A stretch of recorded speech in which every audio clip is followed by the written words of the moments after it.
নমস্কার বন্ধুরা, কেমন আছেন আপনারা সবাই? আশা করি ভালো আছেন। তো আজকে আমি বানাচ্ছি লাউয়ের খোসার ভর্তা।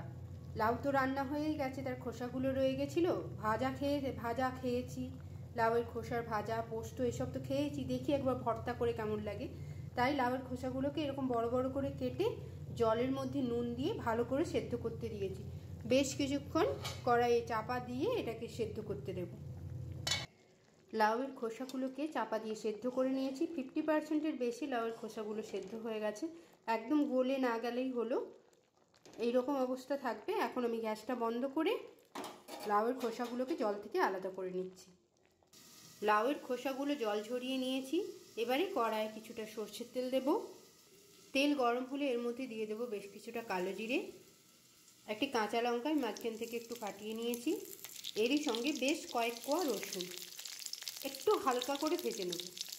রসুনগুলো হালকা একটু ভাজা হয়েছে, এই সময় আমি দিয়ে দেব ওই সেদ্ধ করে রাখা লাউয়ের খোসাগুলো। তেলের সঙ্গে একটু নাড়াচাড়া করে নেব, একটু ভাজা ভাজা করে নেব।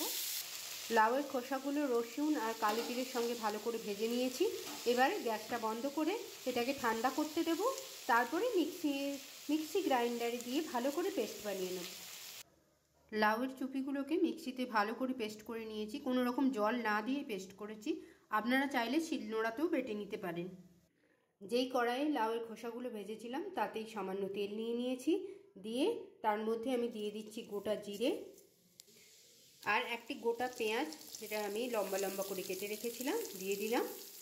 আর দিয়ে দেবো একটি শুকনো লঙ্কা। পেঁয়াজগুলোকে একটু হালকা করে ভেজে নেব, খুব বেশি ভাজার দরকার নেই। এবার এর মধ্যে লাউয়ের খোসা যেটা বেটে রেখেছিলাম সেটা দিয়ে দেবো। এবারে ভালো করে এটাকে পেঁয়াজের সঙ্গে মিশিয়ে নেব। আর একটু যে রসটার ভেতরে আছে, জল তো দেওয়া হয়নি, যে রসটা লাউয়ের খোসা থেকে বেরোবে সেটা একটু শুকনো শুকনো করে নিতে হবে। আর নুনটা আপনারা আগেই দেখে নেবেন। আমি সেদ্ধর সময় একটু নুন দিয়েছিলাম, আর ভাজার সময় আমি অল্প পরিমাণ নুন দিয়েছিলাম, যেটা আপনাদেরকে দেখানো হয়ে ওঠেনি। তো আপনারা নুনটা একটু যখন বাটার পরে কড়াইয়ে তোলার আগে নুনটা দেখে নেবেন, লাগলে নুনটা দিয়ে নেবেন। এবারে একটু এরকমভাবে নাড়াচাড়া করে একটু শুকনো করে নেব। আমার লাউয়ের খোসা বাটা বা লাউয়ের খোসার ভর্তা কমপ্লিট হয়ে গেছে। দেখুন কড়াই থেকে সরে চলে আসছে, গায়ে লাগছে না। এবারে নামিয়ে নেব।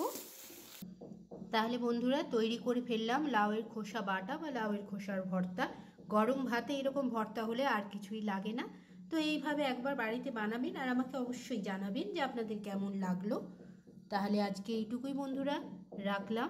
নমস্কার।